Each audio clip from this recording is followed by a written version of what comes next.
Hari ni aku nak share dengan korang semua cerita pasal planet kelahiran para Ultraman.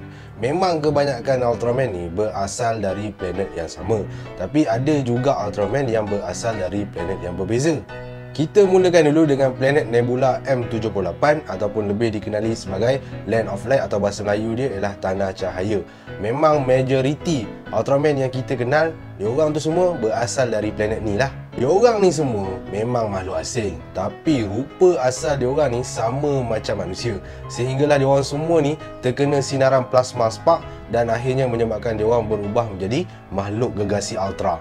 Antara Ultraman popular yang kita kenal yang berasal dari planet ni ialah Ultraman, Zophie, Seven, Jack, Ace dan juga Taro. Lepas tu, Ketua Komander Intergalactic Defense Force iaitu Father of Ultra, dia pun berasal dari planet ni. Sama juga macam isteri dia iaitu Mother of Ultra. Anak Seven iaitu Ultraman Zero, dia pun berasal dari planet ni. Dan anak Taro yang bernama Ultraman Taiga pun berasal dari planet Nebula M78. Ultraman Mebius dan juga Ultraman Z, dia orang berdua ni pun berasal dari Tanah Cahaya ni. Malah Belial dan Trigger yang dah jadi makhluk Ultra jahat tu pun, diorang berdua ni pun berasal dari planet Nebula M78.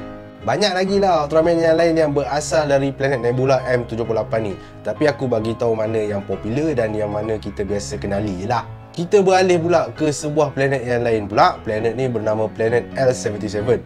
Planet L77 ni adalah planet kelahiran dua Ultraman yang hebat ni, iaitu Ultraman Leo dan adiknya iaitu Ultraman Astra. Tapi planet L77 ni dah musnah dah pun. Planet ni dimusnahkan oleh satu kaum alien yang jahat ni, iaitu alien magma.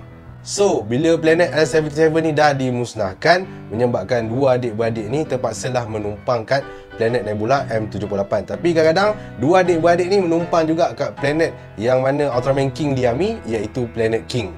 Planet seterusnya ialah planet O50. Planet O50 ni adalah planet kelahiran beberapa Ultraman yang hebat.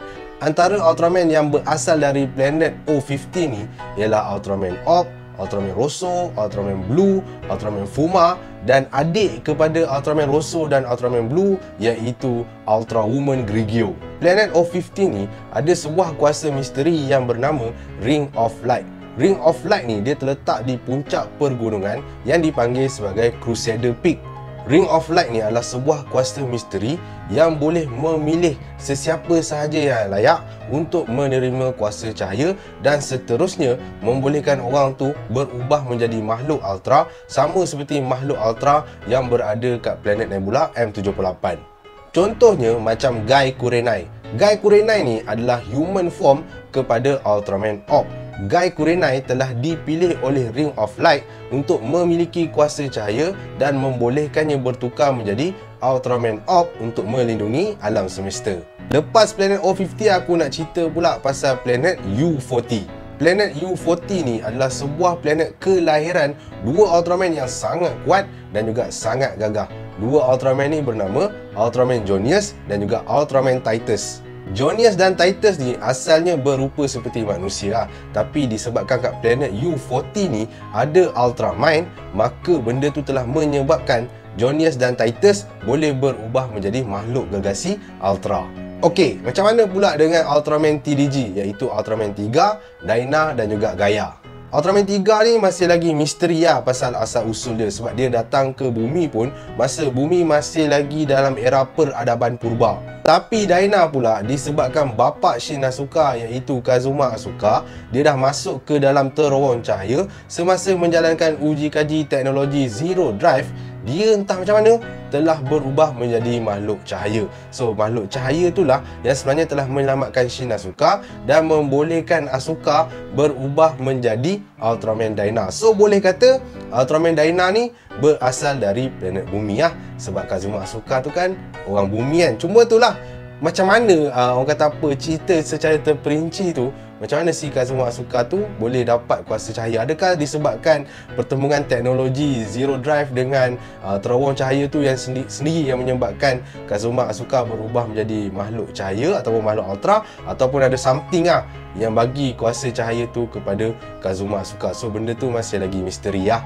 Untuk Ultraman Gaia pula, dia ni sememangnya berasal dari planet bumi sendiri. Sebab katanya Ultraman Gaia ni sendiri pun terhasil daripada semangat bumi. Sejak Gaia pernah berada di bumi, dia akan berusaha sebaik mungkin untuk menghapuskan semua raksasa yang muncul kat bumi.